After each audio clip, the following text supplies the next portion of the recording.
दोस्तों, भारत और इजराइल के बीच एक बहुत ही घातक टैक्टिकल वेपन की डील लगभग फाइनल हो चुकी है। दोस्तों, जल्द ही नफ्ताली बेनेट भारत के दौरे पर आने वाले हैं। इसी बीच इजराइल की एरोस्पेस इंडस्ट्री की तरफ से बताया गया है कि हमने दक्षिण एशिया के एक देश के साथ अपने सबसे घातक इलेक्ट्रॉनिक वॉरफेयर सिस्टम यानी कि स्कॉर्पियस जी की डील लगभग फाइनल कर ली है।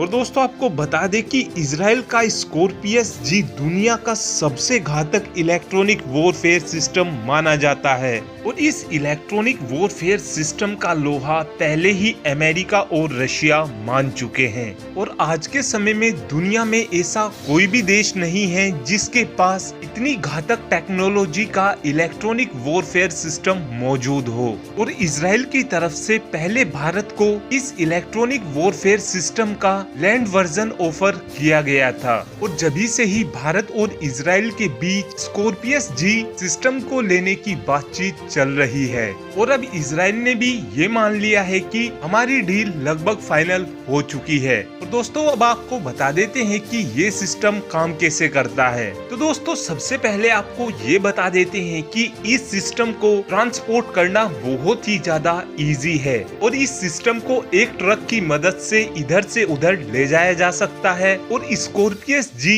इलेक्ट्रॉनिक वॉरफेयर सिस्टम को चलाने के लिए 2 से 3 क्रू मेंबर की जरूरत पड़ती है। और अब आपको बता देते हैं कि ये काम कैसे करता है। तो दोस्तों, जैसे ही दुश्मन देश के फाइटर जेट या फिर कोई मिसाइल आने वाले समय में भारतीय सीमा में घुसने की कोशिश करेगी तो उस दौरान ये सिस्टम हाई फ्रीक्वेंसी की इलेक्ट्रोमैग्नेटिक रे को छोड़ेगा, जिसकी मदद से दुश्मन देश के फाइटर जेट और मिसाइल की सभी इलेक्ट्रॉनिक फंक्शन काम करना बंद कर देंगे। और जैसे जैसे दुश्मन देश के फाइटर जेट और मिसाइल इस इलेक्ट्रॉनिक वॉरफेयर सिस्टम के पास आते जाएंगे, ऐसे ऐसे ही दुश्मन देश के फाइटर जेट और मिसाइल के इलेक्ट्रॉनिक कंपोनेंट नष्ट होते जाएंगे। और बाद में एक स्टेज ऐसी आ जाएगी कि दुश्मन देश के फाइटर जेट और मिसाइल के सभी रडार और सीकर्स काम करना बंद कर देंगे। और जैसे ही रडार और सीकर्स काम करना बंद कर देंगे तो उसके बाद दुश्मन देश के फाइटर जेट और मिसाइल खुद ही जमीन पर नीचे आकर गिर जाएंगे। और इस सिस्टम की मदद से दुश्मन देश के फाइटर जेट और मिसाइल खुद को ही तबाह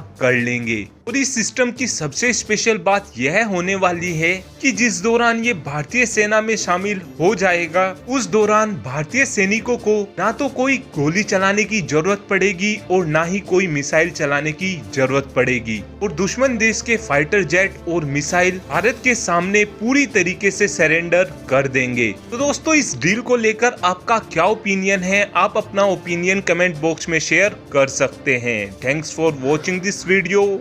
Have a good day.